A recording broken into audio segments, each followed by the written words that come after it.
My friend asked me, like, what would I do with a photo album, like a childhood photo album of Billie Eilish? I don't have an answer, but I'm glad to own it.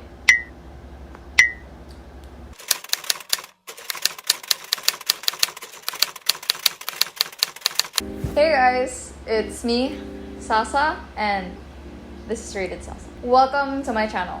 For my first video, I want people to roast. I want people to judge me based on my cover. You know, I'm gonna be talking about books a lot on this channel. I'm gonna be talking about books, about, I don't know, productivity, how to balance reading and watching all these movies and doing school, you know, being a full-time student and all. I'm gonna talk about all of that, but before we do, I want you guys to judge me based on my bookshelves. Like, judge me with how I arranged my books and what kind of books I own. Without further ado, let's get started. Before we dive into the books themselves, I just want to give you like some context about my bookshelves. My bookshelves are built weird. They're custom made. They're not like those typical like top to bottom shelves. Although I do believe that those kinds of shelves are more efficient and saves more space. Like, don't try to be cool and get custom made shelves. Don't. It'll save you more money and space in the future. Just don't mind. Like, this is how I make do.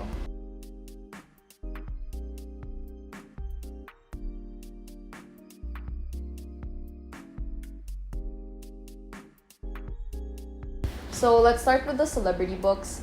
I currently have the first one I own is One Direction, a 2013 like official album. I don't know what they call it, like the annual One Direction book of 2013. And then I have two Dan and Phil books. The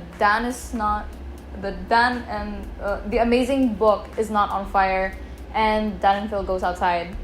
I was obsessed with them for a while, so yeah. And then the newest one is the Billie Eilish.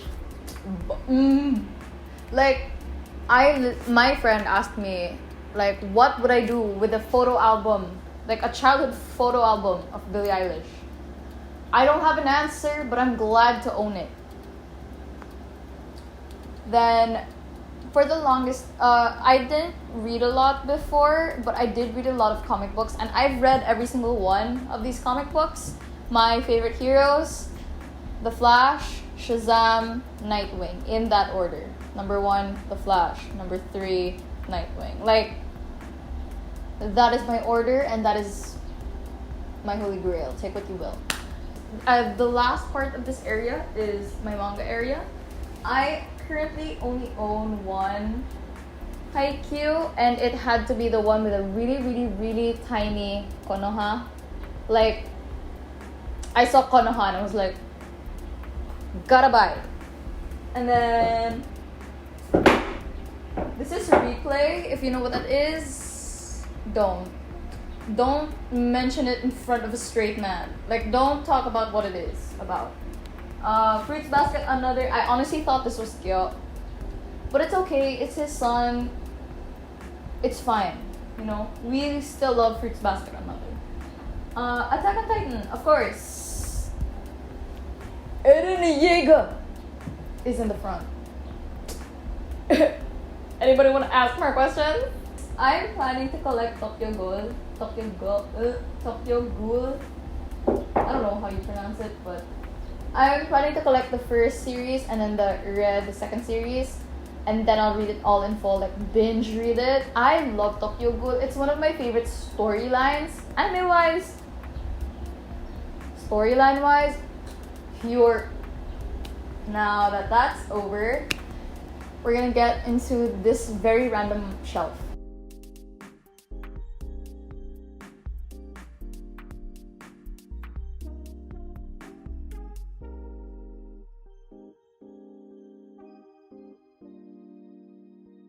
This is a very, very random shelf. It's teen romance, and adult fiction. It's very complicated and weird. It's not that I don't like these books, it's just that I don't know where else to put them. I genuinely did like Daisy Jones and the Six, and I'm planning to read Seven Husbands of Evelyn, Hugo, and Malibu Rising in one go. And I prefer like in a school break just so that I can get a sense of like, oh, this is bliss. And then a bunch of like random romance books that I really don't know where else to put. So that's really it for that shelf. I really have nothing else to say about that shelf.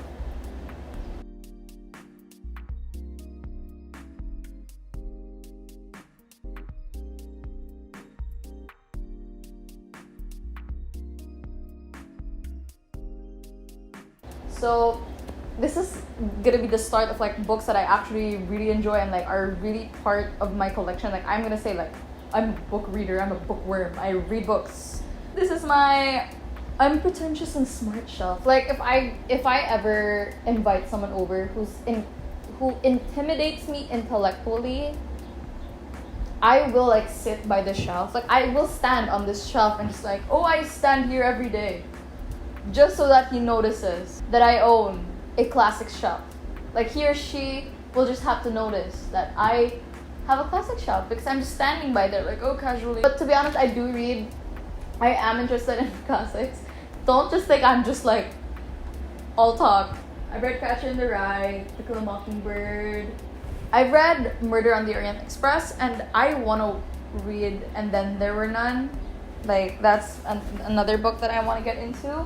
The newest editions on those shelves are like the new are the hardbacks, which I got for half the price, and so I bought 4. Of course, like that's the only logical thing to do when you find out that it's half the price. The newest editions, like super newest additions to that shelf, is actually Twelfth Night and Macbeth.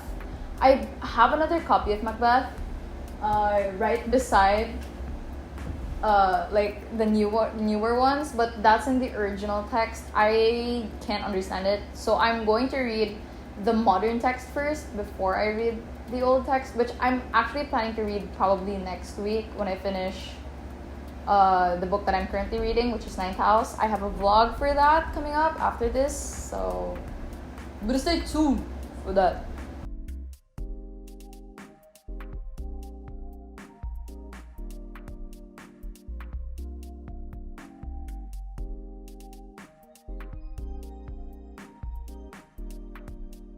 And the books in it are really, really, really meaningful to me.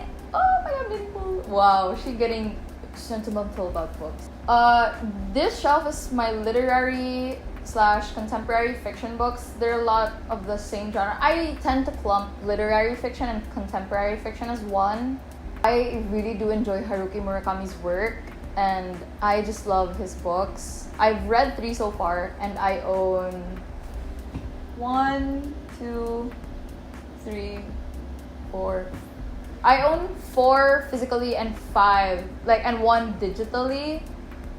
And my favorite one that I've read is Norwegian Wood, which is ironically the digital copy that I own, and that was the first one I read. So I'm pretty bummed that I don't have the physical copy. But when I find a beautiful physical copy of Norwegian Wood, or someone would give that to me, that would be the best ever. Aside from Haruki Murakami, one of my favorite books in there is If Cats Disappeared from the World, which is by Genki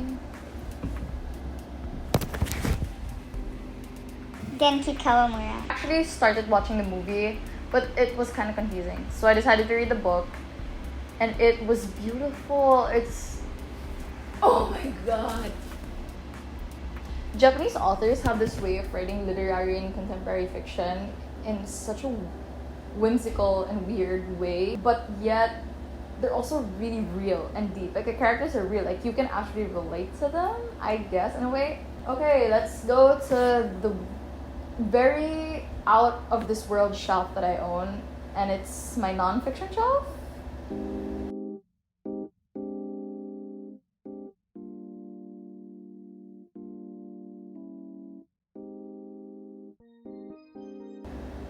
Who Who would have, like, if you knew me back then, like, I used to say, I'm not the type of person to read nonfiction. I'm not a fiction girl. I own nonfiction now. And the newest addition to this is Cultish, which is, I'm really excited to read it. I am really, really excited to read it. It debunks a lot about, not necessarily cults, but groups in society that have cultish motives or cultish acts. Like, they talk a lot about CrossFit and yoga. Like, it has become a little cult, you know, in society. And I love talking about society. I love, like, being like, I just love those kinds of topics. So I'm really excited to get to that book. Also, I've read a few nonfiction digitally. I feel like nonfiction books are not something you want to buy.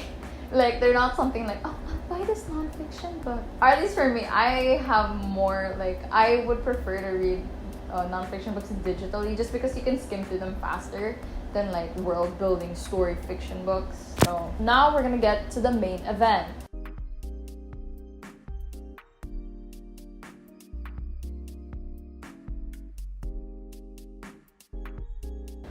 My fantasy shelf.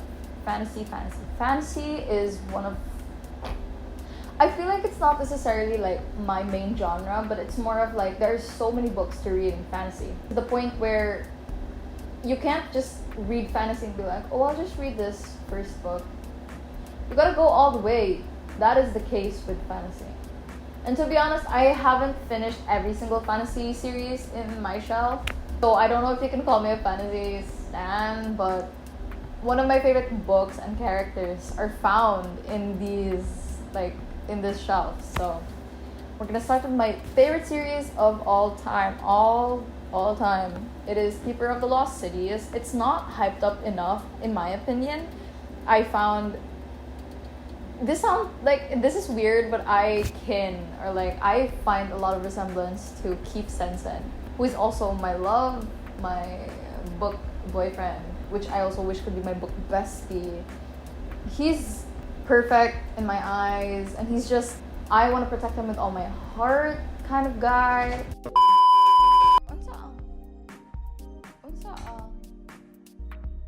Okay, I don't know if you saw what happened. The power went out. It was a fun time.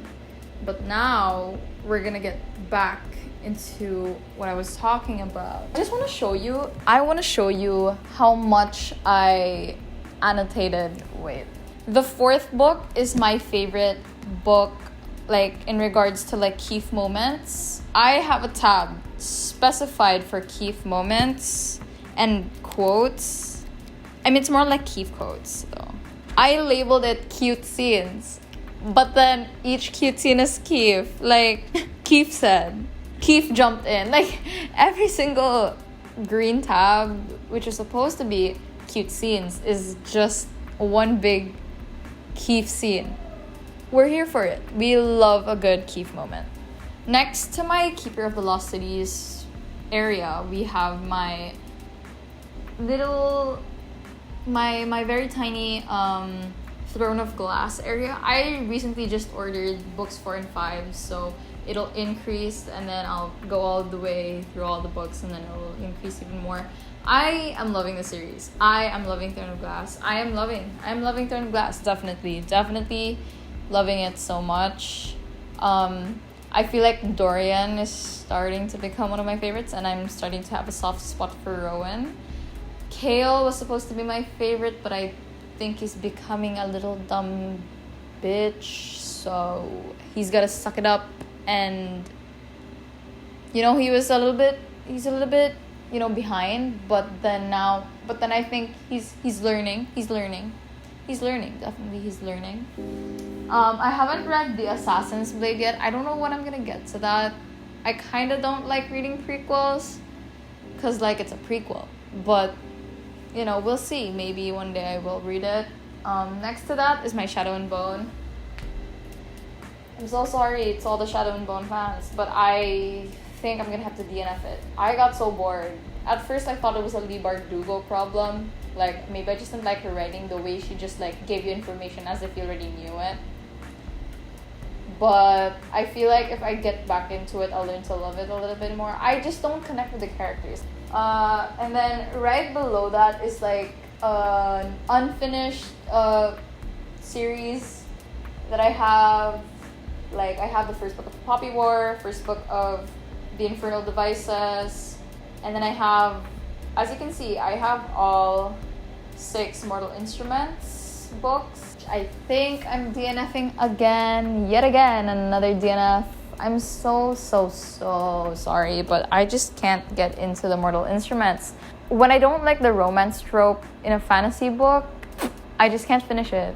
I just can't get into it. I'm so sorry, I'm DNFing it as well. I have an Ember in the Ashes series, which is also really good. I felt betrayed by the second book, so I stopped reading it for a while. I don't know when I'm gonna pick it back up, but the second book tore me. Yep.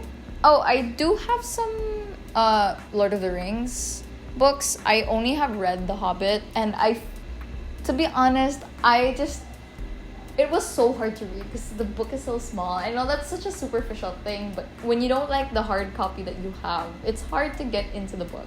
I'm pretty sure I'm not the only one. I only read The Hobbit, and I actually did like it. And I heard someone say that they really enjoyed The Hobbit, and they kind of enjoyed The Hobbit more than The Lord of the Rings. And I'm like, I haven't read The Lord of the Rings, but I feel that way. I might feel that way because I don't really resonate with any of the characters in The Lord of the Rings. Like, I don't really like any, like, from the movies or whatever. I just don't really enjoy the characters. But I don't know, maybe if I read the books, maybe I'll learn to love them. But I don't know when. I need a better copy. That's the gist of it. Anyway, yeah, that's it for my little library tour, my little bookshelf tour. I hope you got a good impression of me. If you did not, and if you think I'm trash and I'm a terrible person, please, I hope you stay for more videos, ironically. I hope you do stay because I promise you, I'm not that all bad. I'm not that bad. I think I'm not that bad. I'm gonna come out with a vlog next time you see me around. That is my plan, and I'm gonna announce it on this video just so that I will definitely do it. And I'll see you in the next video. Bye bye.